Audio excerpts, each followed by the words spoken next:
ये जॉर्डन का वो मिलिट्री बेस है जहां से अमेरिका की सेना ऑपरेट करती है।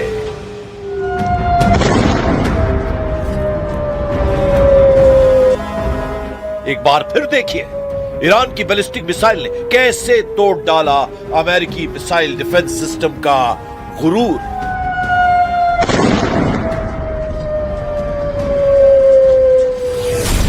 लेकिन ईरान कैसे तोड़ने जा रहा है ट्रंप के ग्राउंड ऑपरेशन वाला चक्रव्यूह।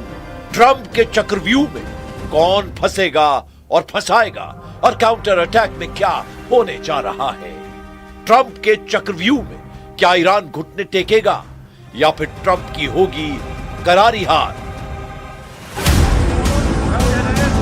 ईरान में तख्ता पलट करने वाला इरादा अब हॉर्मूज की जकड़ खत्म करने का मकसद बन चुका है। 24 घंटे में युद्ध बहुत बदल गया है। ट्रंप और नेतन्याहू के चक्रव्यूह में क्या अब खुद अमेरिका और इजराइल फंसता हुआ नजर आ रहा है। लड़ाकू जहाज, जंगी बेड़े, बंकर बस्टर बम दिखाकर ट्रंप ईरान का नक्शा बदलना चाहते थे। लेकिन एक महीने की जंग के बाद ईरान ने पश्चिम एशिया का मैप बदलने का इरादा कर लिया है। ईरान के इशारे पर दो ऐसे बड़े फैसले हुए हैं जो डोनाल्ड ट्रंप के पैरों तले जमीन खिसका देंगे। ट्रंप की सुपर पावर अब बहुत निर्णायक हालात में जूझती हुई नजर आ सकती है।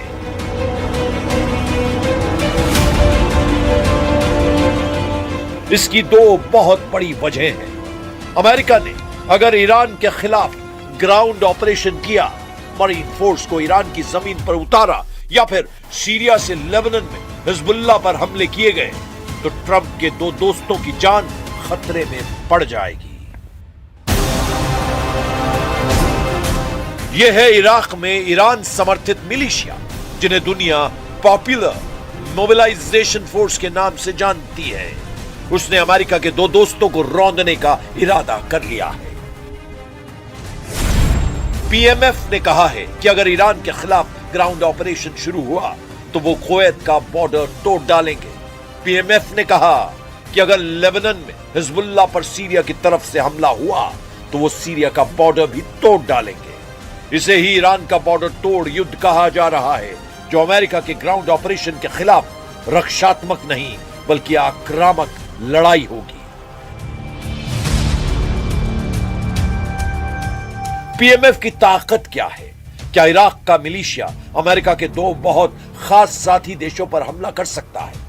इसे समझने से पहले पश्चिम एशिया के इस इलाके को समझिए और पीएमएफ की वार्निंग की जमीनी पिक्चर को जरा समझिए। ईरान के साथ पश्चिम में इराक का बॉर्डर है और इराक के साथ दक्षिण में कुवैत का बॉर्डर। इराक ईरान का मित्र देश है जबकि कुवैत ईरान का दुश्मन है। इराक में मौजूद पीएमएफ ने कहा है कि अमेरिका ने ईरान में अपनी सेना उतारी तो वो कुवैत को रौंद डालेंगे, यानी कुवैत के खिलाफ शुरू होगा ईरान का बॉर्डर तोड़ युद्ध। क्या ऐसा मुमकिन है? क्या पीएमएफ के पास इतनी ताकत है कि उसकी वार्निंग को अमेरिका बहुत गंभीरता से ले? तो सच यह है कि पीएमएफ ने इराक से आईएसआईएस जैसे आतंकी संगठन का खात्मा किया है। इसी फोर्स ने मोसुल में बगदादी के गढ़ को मिटा डाला था। यही वजह है कि पीएमएफ की सिर्फ कुवैत वाली वार्निंग ही नहीं बल्कि सीरिया वाले अलर्ट पर भी ट्रंप को संजीदा होना पड़ेगा। इराक में पीएमएफ यानी पॉपुलर मोबिलाइजेशन फोर्स ने सीरिया को भी अलर्ट कर दिया है। सीरिया में अहमद अल शरा यानी अल जुलानी की हुकूमत है और सीरिया से अगर लेबनान में हिजबुल्लाह पर हमला हुआ तो पीएमएफ के लड़ाके सीरिया बॉर्डर तोड़कर अंदर घुस जाएंगे, यानी कुवैत के साथ साथ सीरिया में भी शुरू हो जाएगा बॉर्डर तोड़ युद्ध। सीरिया का बॉस यानी अहमद अल शरा, जिसे दुनिया अल जुलानी के नाम से भी जानती है, ये शख्स डोनाल्ड ट्रंप का जिगरी दोस्त बन चुका है। ट्रंप अमेरिका में जुलानी को दावत दे चुके हैं और व्हाइट हाउस में जुलानी की तारीफ में कसीदे पढ़ चुके हैं, जबकि सच यह है कि जुलानी आईएसआईएस और अल कायदा का सरगना रह चुका है और अमेरिका ने उसके ऊपर $10 मिलियन का इनाम भी रखा था। लेकिन सीरिया में बशर अल असद सरकार का तख्ता पलट करने के बाद अब जुलानी ही वहां का चीफ है।